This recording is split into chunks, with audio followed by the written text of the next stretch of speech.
Any other question?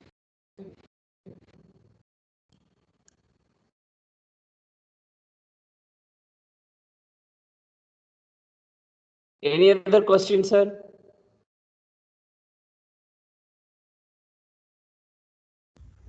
No, sir. Okay. So keep in mind that here afterwards, if you people are not going to ask question, I'll ask question. Because Yas, Yas, Yas is there? Yes, sir. Yas, Yas, can you tell me how will you define a stagnation pressure? What do you mean by stagnation pressure? Stagnation. What do you mean by stagnation? Yeah, stagnant flow. Okay, people used to say you are going to a pond or a river. You can get a comment from a local people. Certain region you are going to have a stagnant flow. What do you mean by stagnant? Fluid velocity will be zero at stagnation points. Yeah. But how will you define a stagnation pressure? Good, very good. Yes, yes. Please tell me.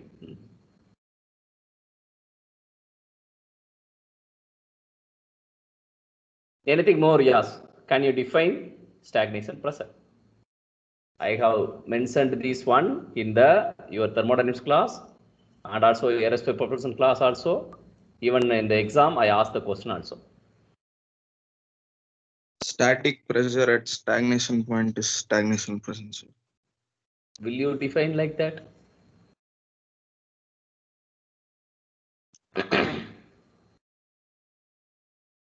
Will you define like that?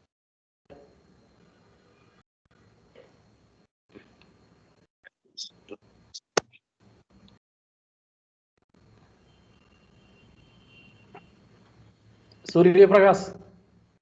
Surya Prakash. Yes, sir. Can you support your friend? Yes, sir. The pressure where the Yes, sir, velocity is zero, flow velocity will be zero. Is it only that your flow is going to be decelerated to zero or something else? Some more things are missing. How are you going to make it out? Your flow is zero at that point. The fluid.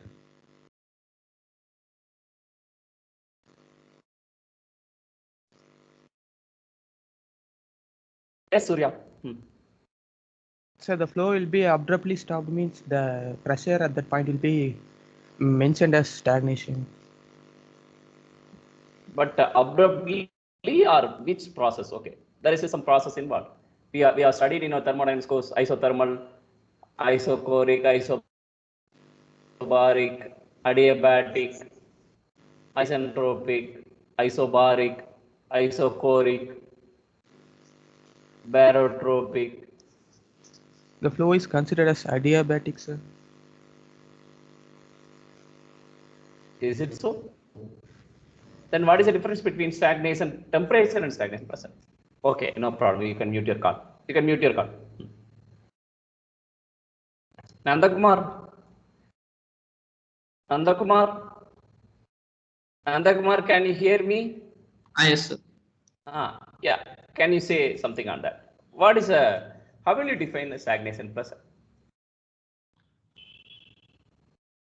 Sir, at a point where in a fluid where the velocity becomes zero, sir, at that point the pressure at that point is called stagnation pressure, sir. How are you going to? Okay, normally if you keep a pitot tube. For you know that we are going to measure. Already I told you colloquially. Okay, we are going to use a pitot tube for measuring that. So Okay. pitot point, you are going to bring the velocity is going to be zero. But there will be a process involved in bringing it to zero. What is that process? Because we want to measure your stagnation pressure without any losses. Just abruptly, if you bring it down to zero velocity, what will happen? There will be a tremendous loss. You won't measure your real stagnation pressure of the flow. Sir, I think we'll isentropically bring it to zero, sir. That's what. Good. So what happened to your stagnation temperature, sir? How will you measure the stagnation temperature? Sir, with the help of temperature static probe, sir. How will you define stagnation temperature? Sir, if we bring isentropic to 0, sir, at the time the temperature at that point is stagnation. Is it stagnation as an isentropic or something else? Adiabatic, sir. What is the difference between adiabatic and isentropic, sir? Sir, Good. Sir, what, sir? Good. You continue. You are in a flow. Sir, isentropic is, sir, if we, sir, only adiabatic now, only temperature will be brought down to that stagnation point, sir. My question is, okay, adiabatic versus isentropic process. Just to differentiate that. Sir.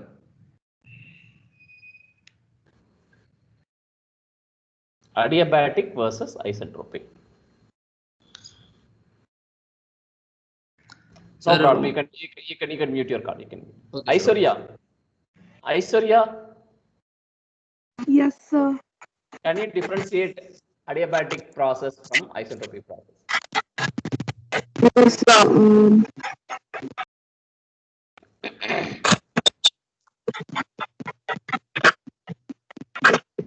So adiabatic process is type where you process where the heat transfer or mass transfer does not happen. Why are you unnecessarily bringing mass transfer into it? Just stop only with the heat transfer. Okay. Yes, sir. What happened to your isentropic? So isentropic will be both adiabatic and it will also be reversible. Yeah, it's good. Okay, good. So basically, your adiabatic process means there is no heat addition and no heat rejection from the system. That is, okay, your process is going to be what we call it as an adiabatic process. If it is an isentropic process, okay, your change in entropy is going to be 0. How we are going to achieve? You are going to decelerate the flow, okay, here in isentropic process, you are going to have a flow is also going to be an adiabatic and also the flow is reversible. Reversible means if it is going to be some changes is taking place, reversible means it return back to original state without leaving any traces in between that. It will come back as such to the original. You people will go home and tell your mom, okay, oh, I came back as such. That's all, same way. Okay. Anyway, good, very good. But still some more things you have to read, sir. Some of you. Yes, can you hear me? Yes, sir. Read, yes, sir. If you have any questions, you can call me. You can ping me. See, getting a mark, getting a grade, it's a separate story. Yes, but sir. people are going to see your what is in you, how you are going to present about yourself. Are you going to be ambassador for Amrita or Amrita is going to be ambassador for you? Which one you want? You decide accordingly. Don't forget, are you going to be an ambassador for Amrita Aerospace or Amrita Aerospace is going to be an ambassador for you?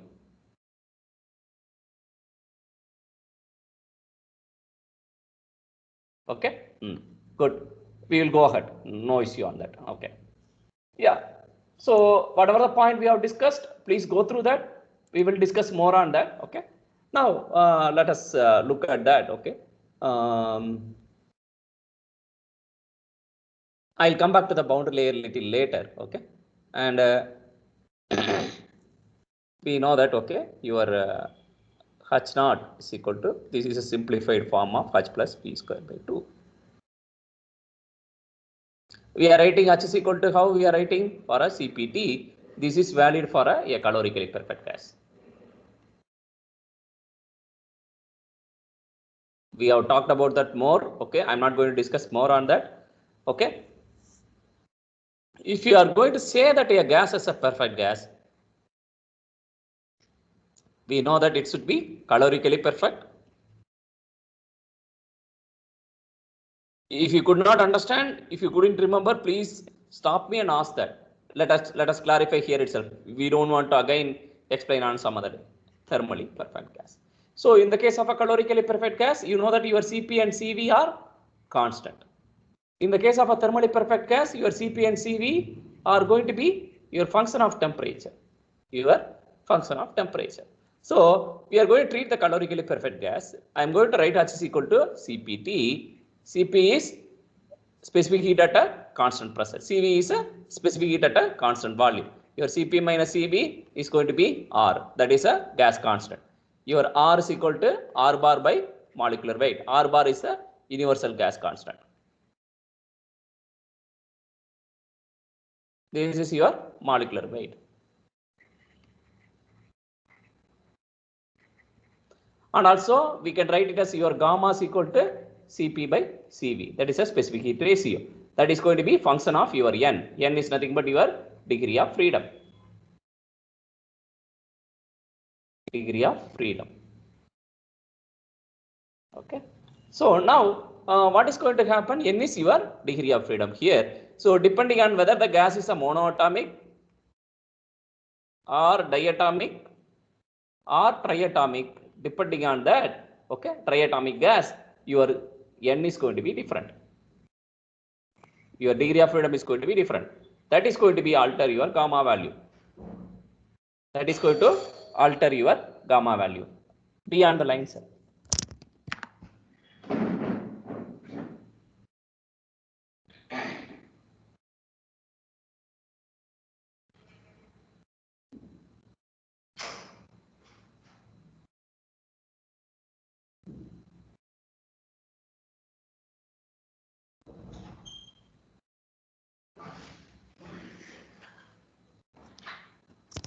So I can write my gamma. If you look at that, my gamma value is going to be, keep in mind that 1 minute I can give the relations also. I have a book in front of me.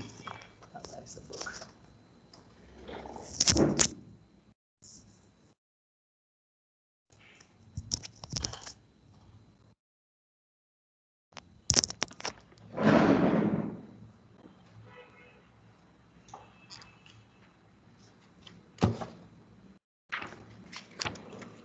N plus 2 by N.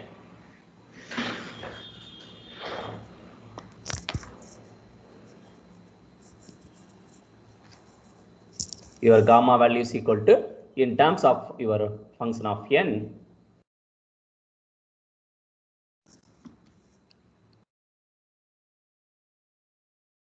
N plus 2 by N. N is your degree of freedom. So for the monoatomic gas, your N value is going to be, let me give the N value, because it's you are depending on your monoatomic, diatomic or triatomic gas, your N value is going to be different. Your N value is going to be, for your monoatomic gas, it's going to be, for a diatomic gas, N is equal to 5. For your diatomic gas, okay, your N is equal to 5. You can substitute it, 5 plus 2, it's going to be 7 by 5. So it's going to be, what is the value? 1.4. 1.4. Yeah, good. For a monoatomic gas, your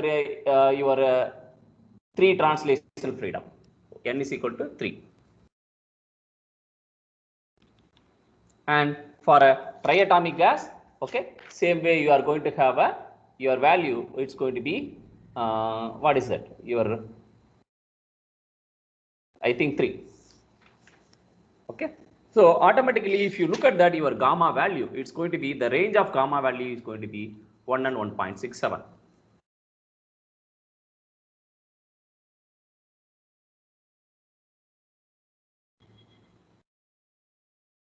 For hydrogen and all, it's 1.2, something close to 1.2.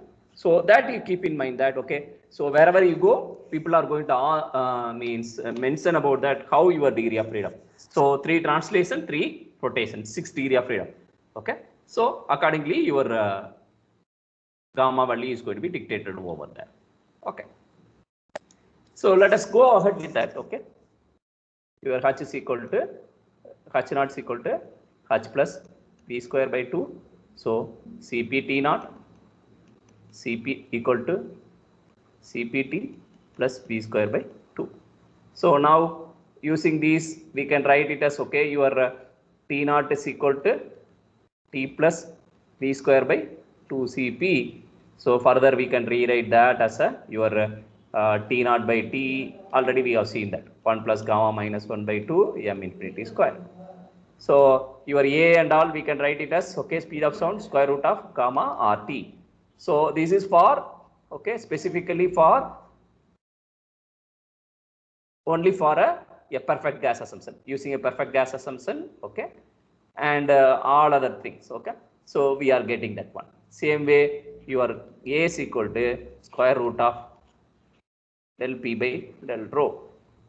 So this is going to be valid for any case, any without valid for any fluid, any situation. Okay. So these are the two things you keep in mind. So even with other assumption, we can write it as A is equal to square root of gamma P by rho. Gamma P by rho. This is isentropic assumption.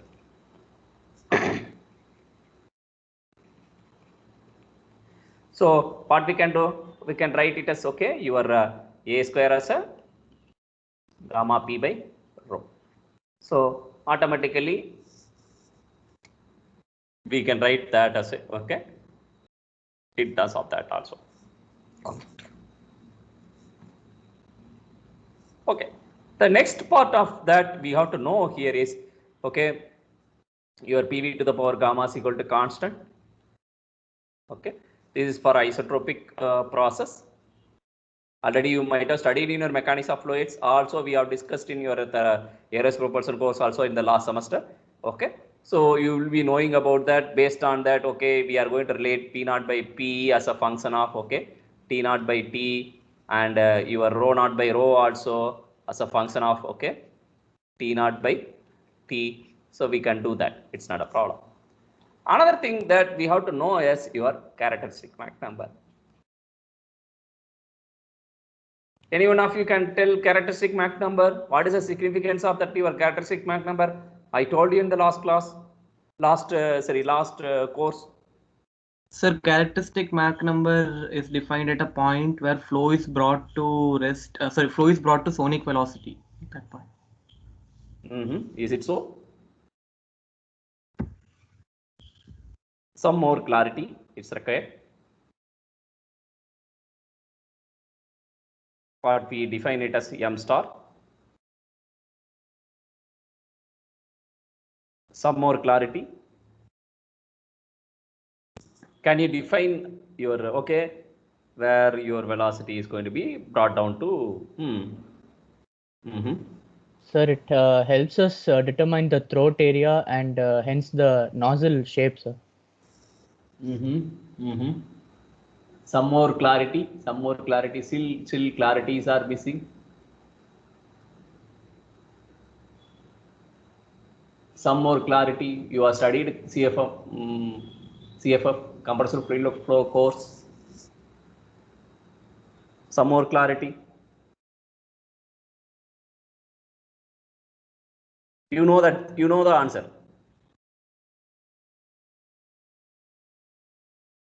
See, normally your velocity of the body divided by critical velocity of the sound is your characteristic velocity. We can't say that, okay, I didn't study anywhere, okay, if you are going to brought down the velocity to a critical velocity. That's not the case. I didn't study like that. But we are going to define that characteristic Mach number as the velocity of the body to the ratio between the velocity of the body to critical velocity of the sound for the particular flow. What is the purpose of this defining these Mach numbers? Any idea? Already your Mach number is there. M is equal to V by A, that is velocity of the body divided by local velocity of the sound. What is the necessity of bringing this m star? Any idea?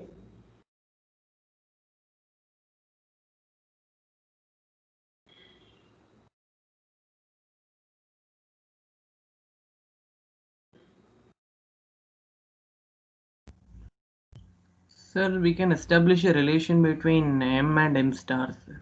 What is the use with that, sir? We can do that. It's not. It's fine. Good. We can establish that we are going to do that. Okay. But what is the use with that?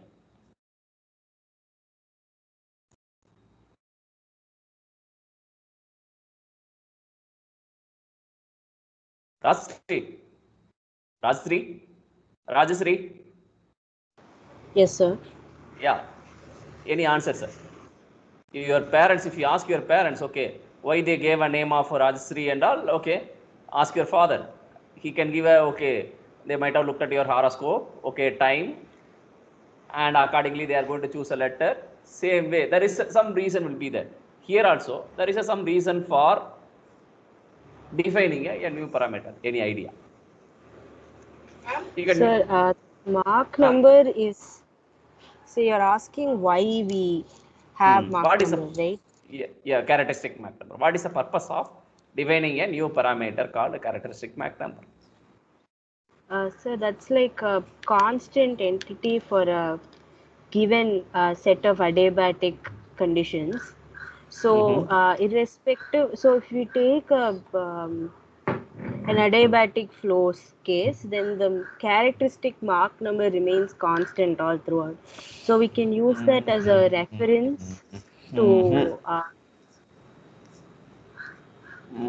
No.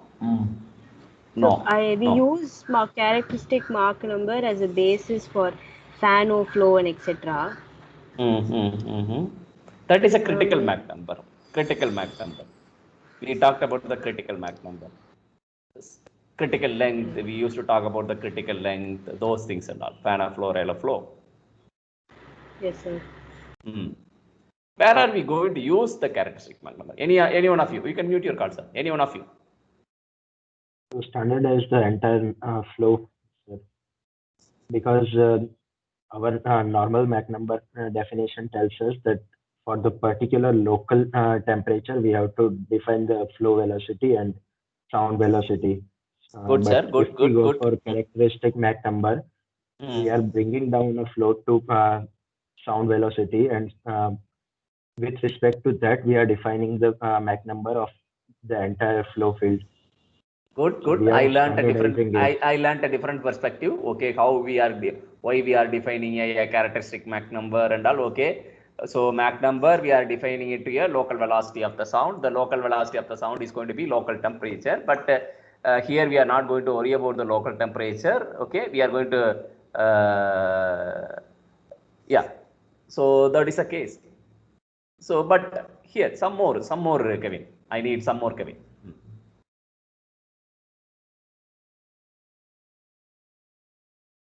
Some more.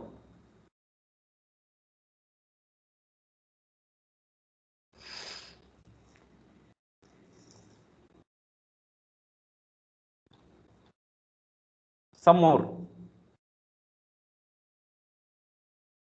You people are having an answer.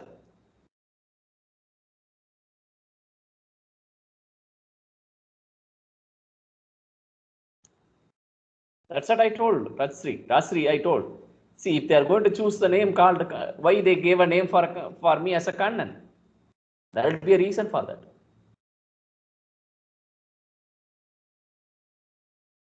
So, if you now if you sir, that, okay. Sir, yes, sir.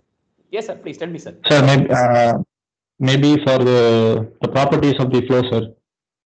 Like so for a character, if it is a characteristic Mach number, then in that particular case, the properties of the flow is always fixed, sir. For the normal Mach number, like at each and every point, the properties at the particular point keeps on changing. But for a characteristic Mach number, if it is a characteristic Mach number, then the properties at that point is always fixed. So we can use it as a reference also, sir. So I think for this reason. No, Swami Vasan. The reason already Sanjay told, okay, you can relate between characteristic Mach number and your normal Mach number. M and M star, you can relate one to one another function. I am going to talk about that now.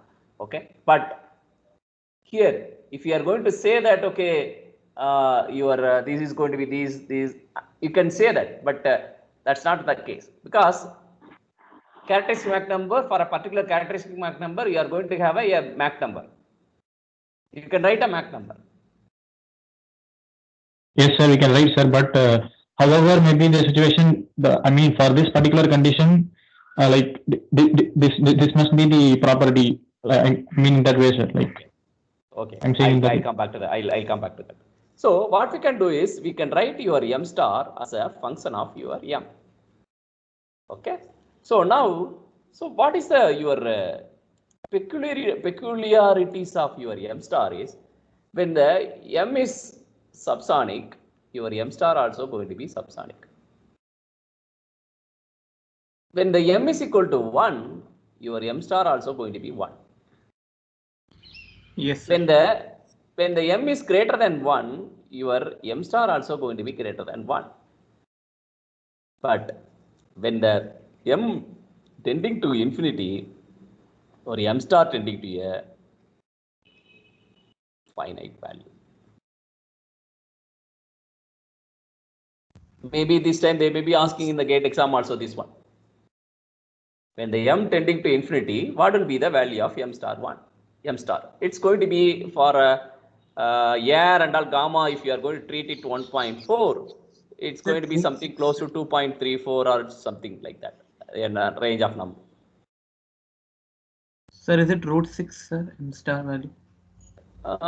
Root 6, we can say that gamma plus 1 by, I think, gamma minus 1. You can verify that relation. You keep in mind that, sir, chances are there. These questions and all they will ask in the exam. Please go and verify that this one and your M star, okay, your mass flow rate for a choked condition. What is the value? I told you. Okay, what are the function of that? And it's going to be P naught, T naught, A star, gamma, R. And also, if you are going to something like your point for a air and all 0.643 into P naught, A star, T naught, like that it will come. So just to go and verify, or otherwise you derive and see that how these two questions they may be asking about in the exam. Okay, what is the point in defining this? So what is the advantage with that? Okay, when the M tends to infinity, M star tending to a finite value. So have you heard about in your compressor flow Salk polar and in the expansion fan Salk polar graph? Yes, sir. What are we doing it, sir, in the Salk polar or Salk polar graph? Sir, it is a graphical representation of strong and weak solution. Yeah, it's basically a graphical representation of, okay, your properties across the Salk or properties across the your this one, your expansion fan. Graphical representation of, okay, Salk wave properties.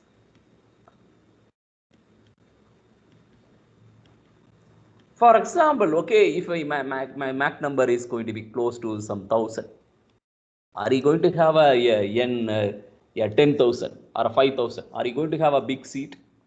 Or let us have we don't want to even go for a 1000 Mach number. We will go for a re-entry Mach number close to something 25. Are you going to have a big seat and you are going to see that your graphical representation of Salk wave properties?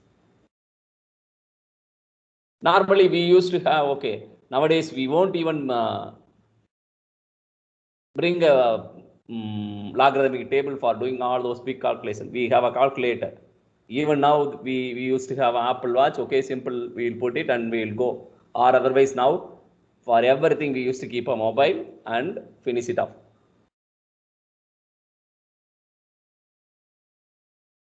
I asked my son, okay, why don't you memorize a table, multiplication table?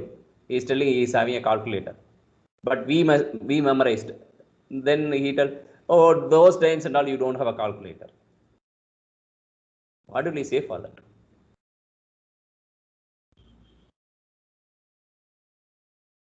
So we need to have a compact seat. So that's why normally what they will do is, okay, they are instead of plotting, looking at your graphical representation of Salk wave properties, they will look at that in terms of your critical Mach, characteristic Mach number.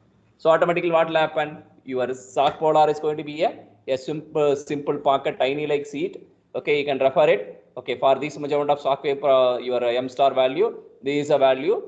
Okay, after the shock, this is a m star, and using that, okay, you can convert it into m, and you can say that, okay, this is your Mach number of the flow. Over, job is over. Just you go and take any of your commercial flow book. The moment if you look at the shock polar, they'll be, okay, you see that, okay, x-axis or y-axis, they'll be putting B by A star. Just look at that, B by A star. What is the meaning of that? It's going to be our characteristic Mach number.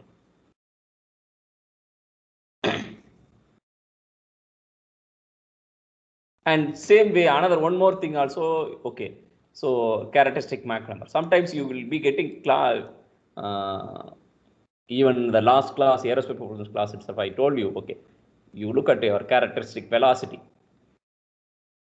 If you are preparing for your gate examination, just look at that characteristic velocity and your thrust coefficient. Just not only look at the formula, you look at the what is the physical significance. Look at the formula first. Okay, it's good. Then you go for what is the physical significance. Easily. Whatever the point I told you, okay, maybe chances are there you can get 1 or 2 marks.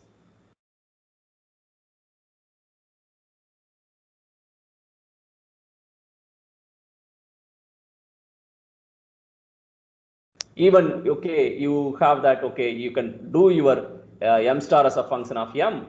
Okay, you look at that, we see that your CPT naught is equal to CPT plus p square by 2. So using these itself, we could have developed a special form of energy equation in terms of star and all, special form of energy equation.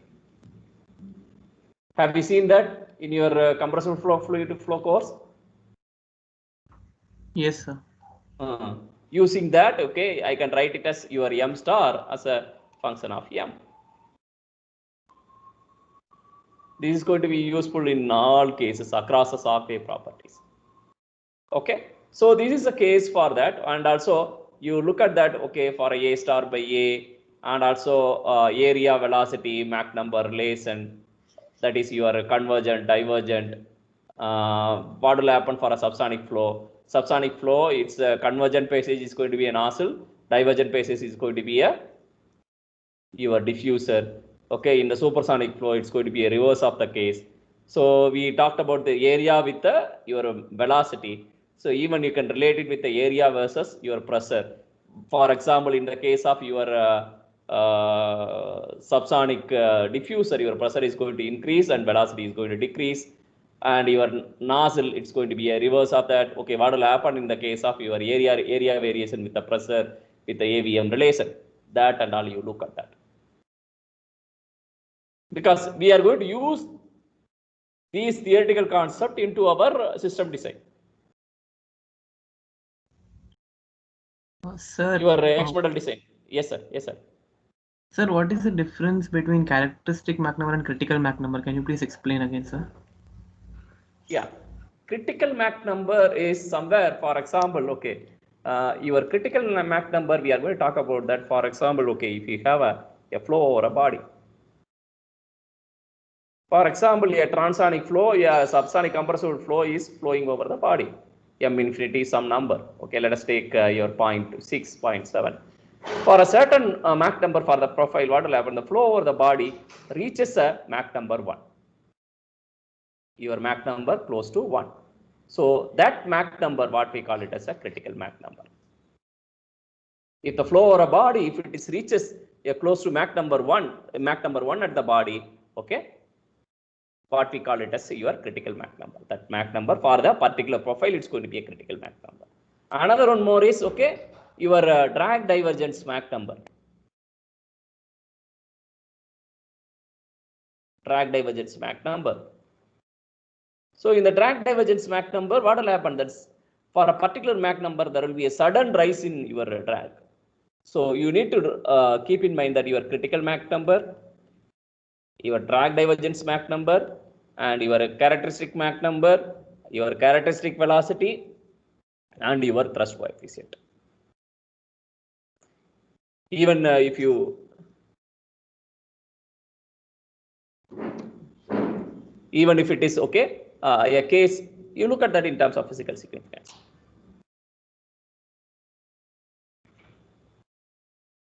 Your sweep effect, sweep back effect.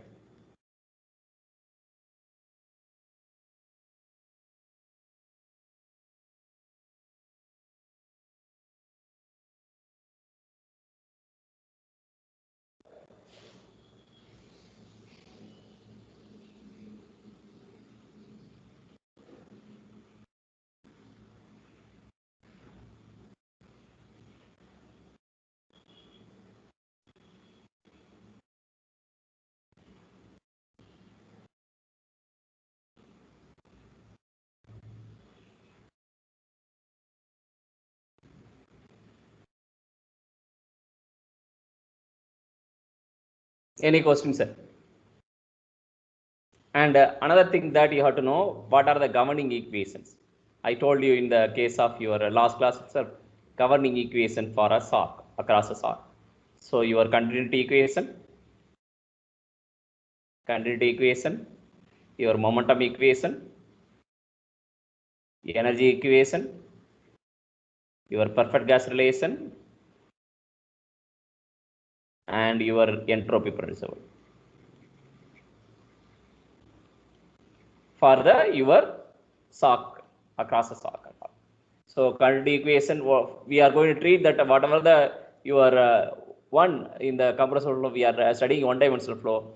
Rho VA is equal to constant. This is your continuity equation. Your energy equation, we are going to treat it as an inviscid flow. P1 plus rho 1 V1 square is equal to P2 plus rho 2 V2 square. And your energy equation is going to be H0 is equal to H1 plus V1 square by 2 is equal to H2 plus V2 square by 2. And your H0 is going to be constant. And your perfect gas equation P is equal to rho RT. In addition to that, your entropy principle. Across the sock, okay, you need to know the difference between your oblique sock versus normal sock.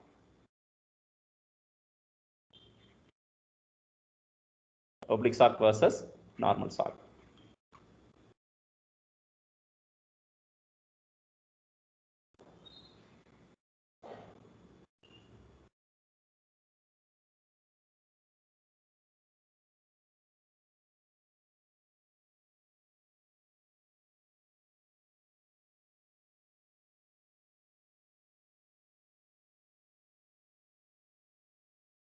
How the properties are going to change. In the oblique sock, we are going to talk about that weak sock. Most of the case, we are going to deal with only weak sock only. Weak sock or a weak solution or a strong solution.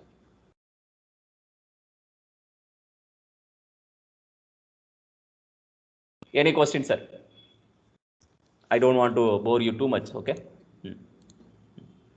Any questions, sir?